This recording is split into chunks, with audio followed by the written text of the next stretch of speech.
Hola amigos, bienvenidos a Otras Miradas. Hoy les vamos a hablar sobre una exposición temporal que acoge ahora el Museo del Ejército. Es esta, que tengo aquí el catálogo Reacción e Innovación, el gran paso hacia la pacificación del protectorado. Para hablar de ella tenemos a su comisario, el general Ramos. Bienvenido, muchas gracias por acudir a nuestro programa y pasar un ratito. Encantado de estar aquí.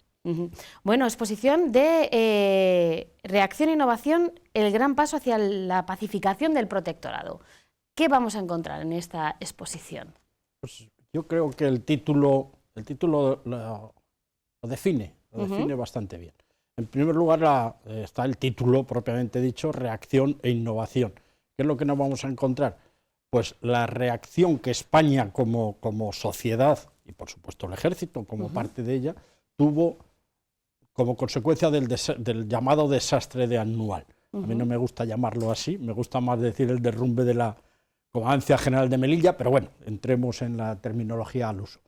Entonces, inmediatamente después del desastre de Anual, que fue una tragedia sin paliativos, algo horroroso, pero España no se declaró vencida, ni el Ejército tampoco, no se declararon derrotados, al revés, hubo una reacción social importante y que se trasladó evidentemente al Ejército. Entonces, hubo un apoyo popular al Ejército que se reflejó de varias maneras, ¿no? Yo quisiera resaltar, por ejemplo, que se alistaron muchos jóvenes que hasta ese momento, sobre todo los soldados de cuota, que eran unos jóvenes que pagaban dinero por no ir al servicio militar. Y entonces el gobierno suprimió los soldados de cuota, pero la reacción de la juventud fue alistarse voluntariamente, ¿no?, para ir a Marruecos. Otro ejemplo de reacción, y ya que en la portada tenemos un avión, pues es que los ayuntamientos, las diputaciones, entidades privadas, como por ejemplo el Real Automóvil Club de Cataluña, por poner un ejemplo, pues adquirieron aviones que luego donaban al Ejército, y con eso se consiguió una flota de aproximadamente 50 aviones para ir a Marruecos. En fin, que hubo una reacción. Y luego una innovación, es decir, de esta reacción social, de esta reacción que hay, el Ejército, evidentemente, es el que la recibe, y se moderniza, o sea, que entra en un proceso importante de modernización. Yo lo he llamado innovación porque parece que como un poco más, ¿verdad? Pero bueno, realmente es una modernización en procedimientos, modernización en material, en equipamiento, y luego, y sobre todo llegó a lo que fue la gran innovación del momento, ¿no?, que fue el desembarco en Alhucemas. El desembarco en Alhucemas fue el primer no es el primer desembarco de la historia, como yo he leído por ahí, no, ni mucho menos.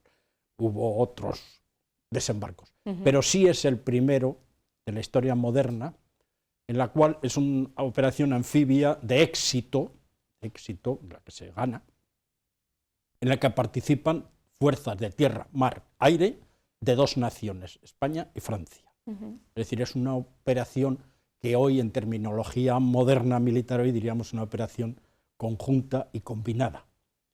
Eso exige una preparación, un planeamiento muy laborioso y muy minucioso.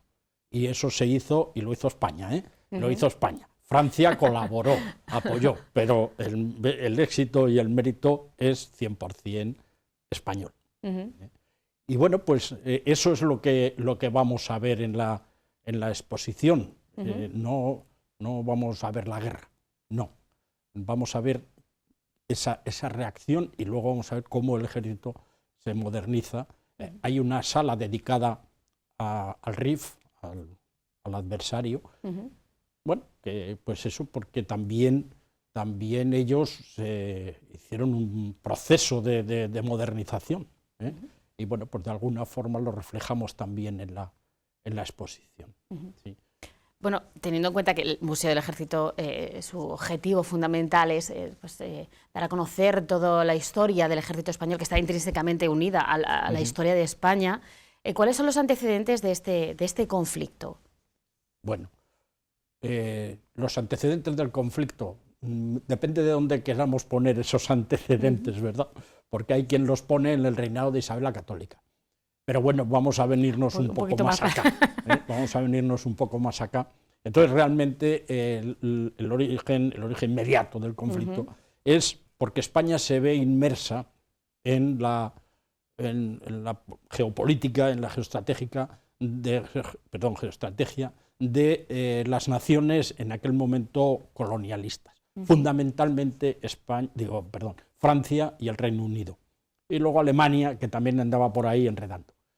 El Reino de Marruecos, sultanato, el Reino de Marruecos, pues estaba en una situación de inestabilidad permanente porque las tribus no acataban la autoridad del sultán.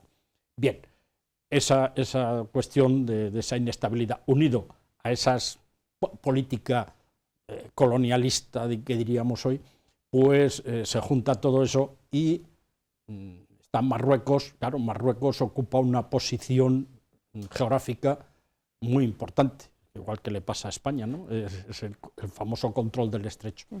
Bien, entonces, ¿qué ocurre? Que Francia, que ya estaba en Argelia, se va moviendo hacia Marruecos para colonizar Marruecos, igual que había hecho con Argelia. Pero claro, eso el Reino Unido no lo puede consentir. O sea, Inglaterra no puede consentir que Francia esté justo a 13 kilómetros de Gibraltar. Y entonces, entre unos y otros, ¡pum!, aparece España metida en este lío, en el cual en principio no tenía ningún interés en el tema, se ve involucrada ahí, ¿no? Bien, y entonces vienen los acuerdos, los tratados de Algeciras de 1906 y luego posteriormente el tratado hispano-francés, o sea que el protectorado, digamos así, realmente es francés. Lo que pasa es que le cede a España, le adjudica a España, luego Francia le adjudica la parte norte de Marruecos, que es lo que va a ser el protectorado español. Por eso data de un tratado hispano-francés de 1912.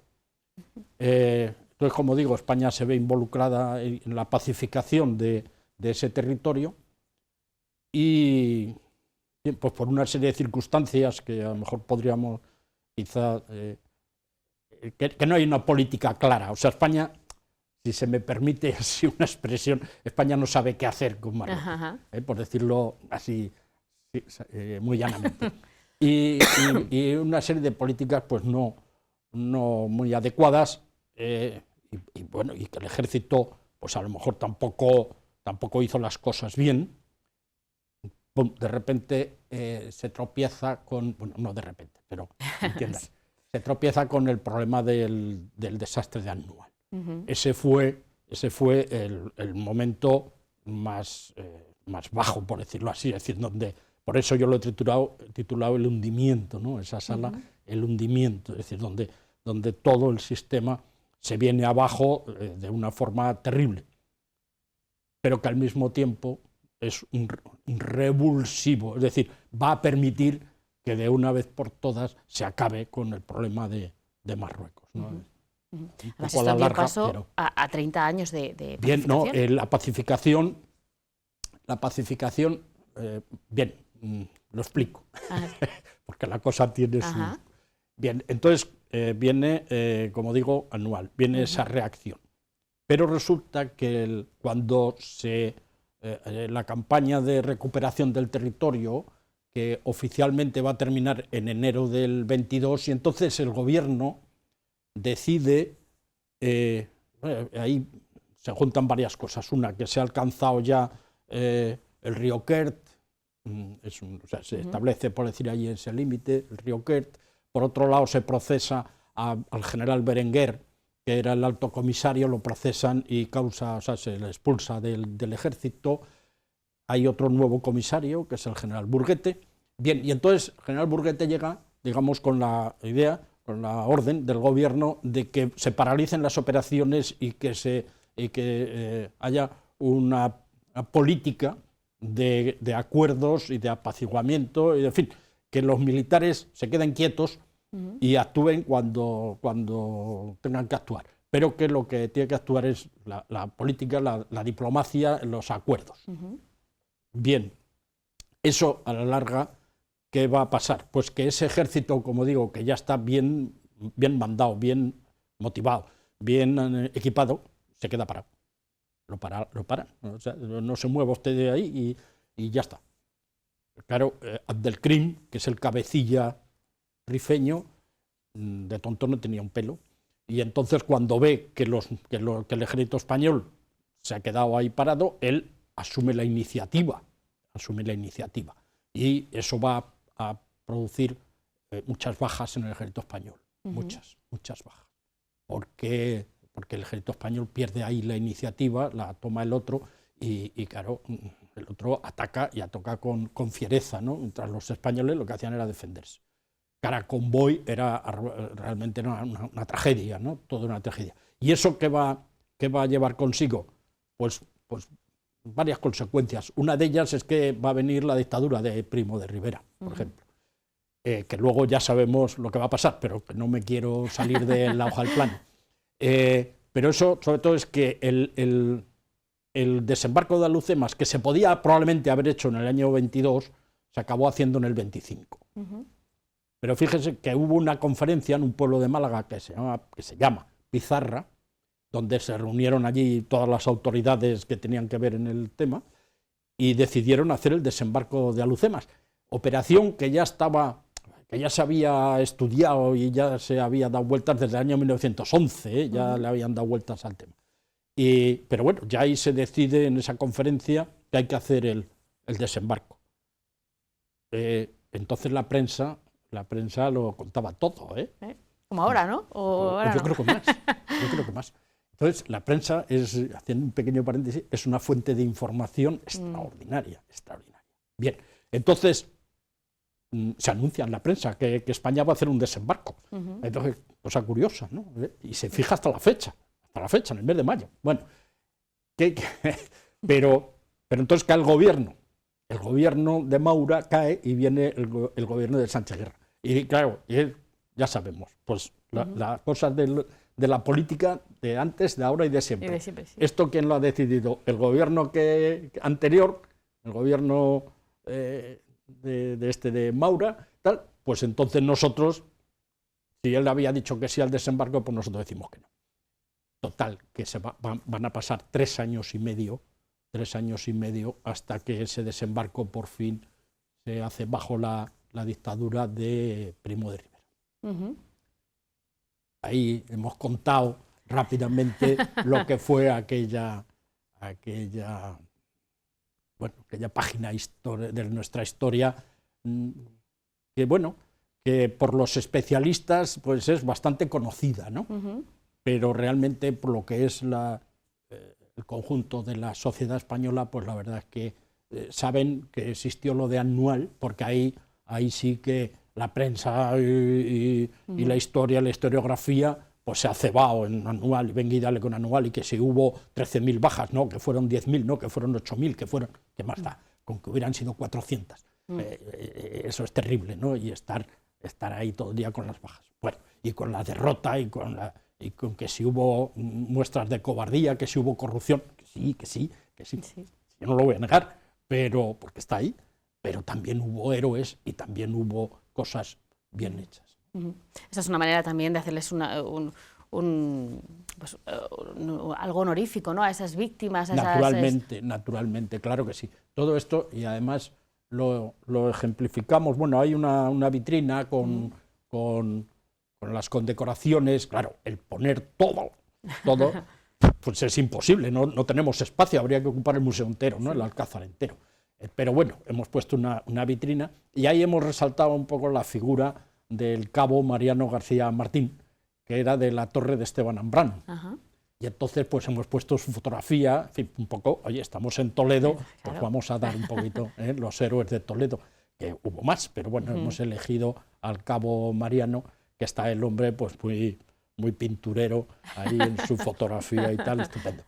Que este fue un héroe, precisamente en una de las operaciones de Anual, concretamente en Afrau, Afrau es una localidad, un sitio en la costa norte de Marruecos. Bien, y y bueno, ahí atacaron los rifeños y hubo que retirar esa posición.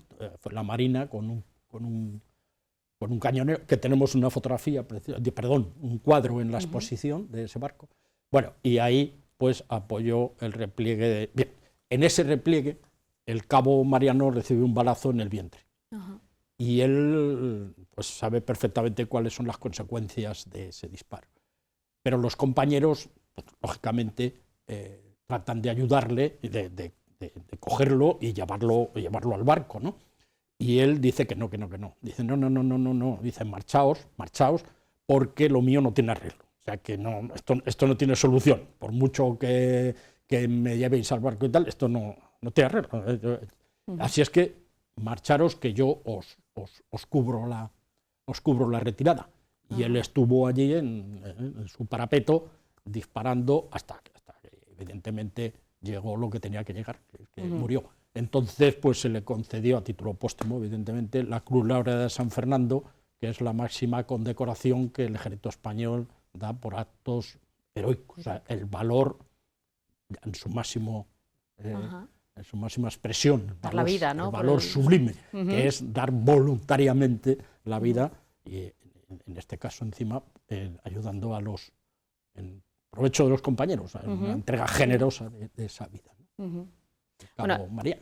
Esta exposición, como bien dice, es para que la gente conozca esa historia a lo mejor menos conocida de nuestras relaciones con Marruecos, porque siempre ha habido ahí siempre ha habido conflicto con Marruecos, pero nadie sabe. Porque somos vecinos. Claro, si Marruecos estuviera donde la Mongolia exterior, no tendríamos ningún problema, ¿no? Con Mongolia exterior no tenemos ningún problema. No. Porque está muy lejos, pero que Marruecos está ahí mismo, es vecino, claro. Entonces, la gente se piensa que es de ahora el conflicto con Marruecos o las relaciones tensas, ¿no? Pero esto viene ya de hace tiempo. Sí, por eso digo que nos podemos ir hasta Isabel la Católica, ¿no? Podemos ir muy lejos. Pero bueno, España, eso sí quiero, aprovechando que me da yo puedo estar hablando hasta las 4 de la mañana, ¿eh? Se queda aquí solo, ¿eh? Yo me voy. Pero España solamente ha tenido con Marruecos una guerra. Una guerra, que fue la guerra de 1859-1860. Esa sí fue una guerra España-Marruecos, con declaración oficial de guerra por O'Donnell en el Parlamento, todo perfecto. Y esa es la única guerra que España ha tenido Estado a Estado, por decirlo así. Las demás no han sido guerras de España contra Marruecos, no. Han sido guerras de España contra tribus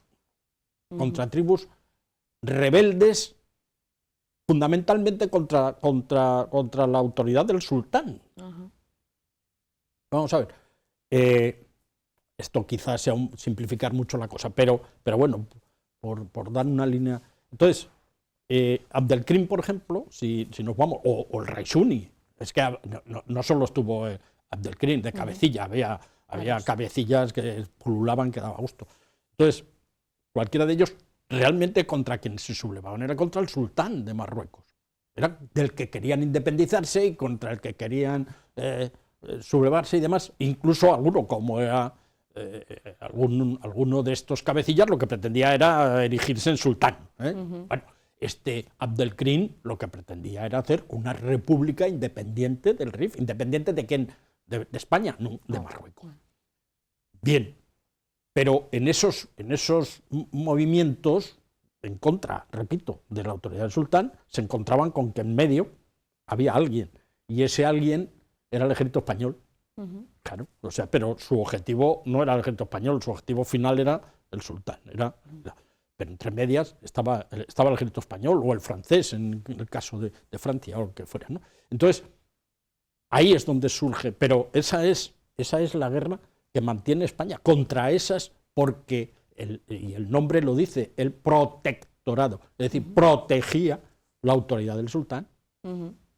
¿Visto? Y entonces, con quien España mantiene una guerra, no es con Marruecos, mantiene una guerra o un conflicto, o como queramos llamarlo, porque ahora hay que andar con mucho cuidado con las palabras, pues con unas tribus que estaban insurrectas, sublevadas contra la autoridad de ese sultán. Y Abdelkrim lo que pretendía hacer era un estado ya de corte moderno, Yo lo reflejo un poquito en la exposición, es decir, ya él la titula República, lo que él concibe, la República del Rif, ¿no? Bueno, era una república un poco sui generis, pero bien, él la denominó así. Y entonces pues modernizaba, o sea, trató de modernizar las estructuras, siempre tomando como ejemplo, evidentemente, fundamentalmente España y Francia, ¿no? Que eran las dos potencias, y modernizar el ejército.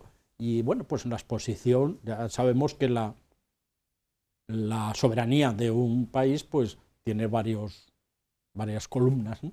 Y una de ellas era. Ahora ya con esto de la Unión Europea la cosa ha cambiado, pero era la emisión de moneda, la capacidad, la autoridad para emitir moneda. Y entonces ellos emitieron moneda y tenemos un billete que se llamaba Rifan, un Rifan, que bueno, el que vaya a ver la exposición se enterará de cosas curiosas con esa moneda que realmente no tuvo ninguna efectividad, porque los rifeños seguían fiándose más de las pesetas que de los rifas. Esa exposición ya nos está dando así unas pinceladas, está dividida en partes. Sí, sí, está dividida, lo que pasa es que es sin solución de continuidad. Sin solución de continuidad, o sea que va todo... Se pueden ver... Sí, va todo seguido, o sea que no hay compartimentación entre unas cosas y otras, sino que va todo seguido y se va viendo pues estupendamente y con toda comodidad y está muy bien. ¿Cuántas piezas cuenta esta exposición? Ahí me acabas de pillar, pero creo que son 100 más de 100. No es fácil, no tiene que ser fácil elegir. No, esa es una tarea que me llevó tiempo y bueno, y que sí, porque claro, no cabe todo. Es decir, es que además hay muchas piezas, fotografías, sobre todo, fotografías fantásticas. Hay fotografías extraordinarias, buenísimas, pero claro, no lo puedes poner todo. En primer lugar, porque no cabe. Y en segundo lugar, porque no puedes agobiar al visitante. O sea, al visitante hay que cuidarlo. Tú no lo puedes agobiar, diciendo... Fíjate la cantidad de cosas no, porque se agobia y a mitad de exposición se va aburrido, porque dice, yo ya no puedo, ya no asimilo más, ¿no? Entonces, todo eso hay que equilibrarlo y tal, pero yo creo que ha quedado, vamos, al menos lo que a mí me llega, claro, yo no soy quien para juzgar mi propia obra, evidentemente, pero bueno, por lo que me llega, pues parece que gusta. Los críos lo pasan bien porque hay muchas maquetas, hay muchas maquetas de aviones y de tal, y eso pues a los críos también les gusta, ¿no? Ellos lo perciben como si fuera un juguete, ¿no? Claro. Pero hay que hacer un verdadero esfuerzo de concreción para resumir en una sala expositiva con 100 y pico piezas. Sí. Yo le puedo decir que hice una selección previa, ya que me salían, todavía me salían 200 o 200 alguna pieza, ¿no? Y claro, digo, esto es inmanejable. A meter la tijera y venga a meter la tijera. Y hay algunos tijeretazos que te duelen. Claro. Hay algunos tijeretazos que te duelen porque realmente pues son piezas o son fondos pues muy interesantes, pero bueno, hay que concretar y hay que ir exactamente qué es lo que quieres, que el visitante, pues eso, punto. Y lo demás, si tiene mucho interés, pues para eso está el catálogo, claro. Y bueno, y la cantidad de bibliografía que hay escrita sobre los temas, ¿no? Y si todavía quieres más, pues ahí están los archivos. Claro.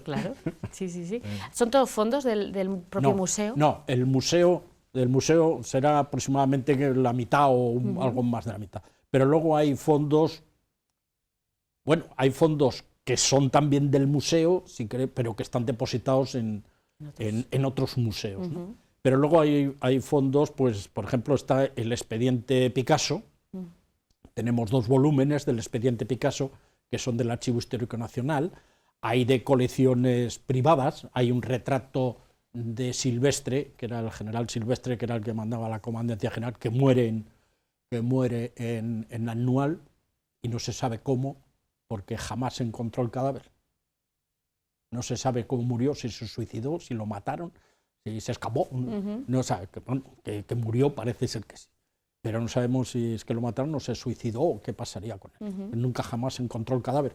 Pero, bueno, repito, entonces hay un retrato de este general, de Silvestre, pintado por Mariano Bertucci, que es una verdadera preciosidad de cuadro, de retrato.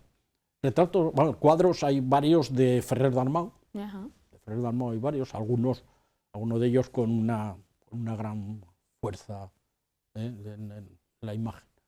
Sí, hay piezas interesantes. Hay un cartel de Julio Romero de Torres, que ese nos lo han mandado de Córdoba, del Museo Taurino de Córdoba, que es que la reina Victoria Eugenia, pues muy sensible, era una mujer muy interesante, muy sensible con lo que estaba ocurriendo en Marruecos y demás, pues le encarga, ella organiza organiza al fin y al cabo, como reina que era también la presidenta del Comité de la Cruz Roja, Comité Nacional de la Cruz Roja.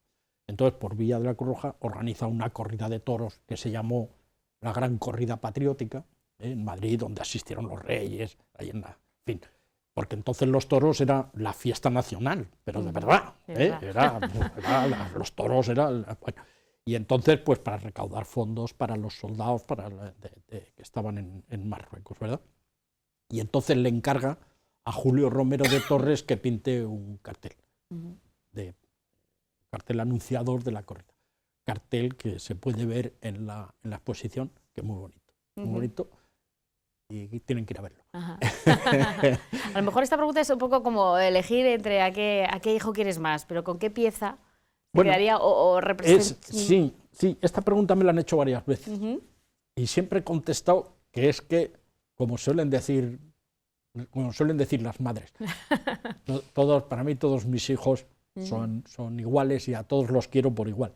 Y a lo mejor un poco me pasa a mí lo mismo con la exposición, ¿verdad? Entonces, hay algunas piezas, hay una pieza que es de colección particular, no es nuestra, es la bandera del Regimiento de la Corona número 71. Y dice, ¿por qué le tiene usted tanto aprecio? No aprecio, sino ¿por qué le llama la atención esa bandera? Porque en ese concepto de la reacción que hay, el primer regimiento que llega a Melilla, fíjense, la orden de retirada de Annual se da a las 11 de la mañana del 22 de julio de 1921. A las 11 de la mañana del 22 de julio. Prácticamente a las 8 de la mañana del 24, tenemos solo el 23 por el medio, ya los soldados del Regimiento de la Corona están en Melilla. Es decir, la reacción fue inmediata. Y aunque la Legión y los regulares son los que se llevan la gloria, que yo no discuto, por supuesto, pero que quede claro que los primeros que llegaron allí fueron unos soldados de reemplazo procedentes de Almería.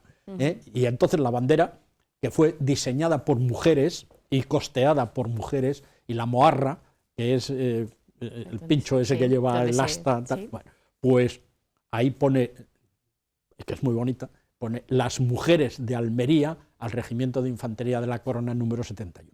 Y ellas la diseñan. Entonces es una bandera que no es reglamentaria, pero muy bonita. Bueno, además tiene mucho significado, que a lo mejor es el más importante. Hay piezas, podría estar hablando de todas ellas mucho, ¿no? Hay una pieza que esa sí es del museo, de la colección del museo, que esa también es una bandera de mochila, que era una bandera pequeña, que se le daba a los soldados, y que los soldados luego le daban mucha utilidad, ¿no? Servía desde atillo para llevar sus cosas, le hacían un atillo y la llevaban como los maletillas aquellos legendarios de los toros, pues servía para cubrir sus pertenencias, cuando a lo mejor en una estantería ponían sus cosas, pues ponían la bandera como si fuera una cortina, en fin, tenía utilidades prácticas de guerra, y era que la ponían en el suelo y los aviones, al ver la bandera de España, sabían dónde estaban los soldados españoles. Eso puede ser bueno y malo. Eso puede ser bueno y malo. No, es bueno, porque es que si no, el avión, sí, que entonces... ¿Pero si es avión enemigo?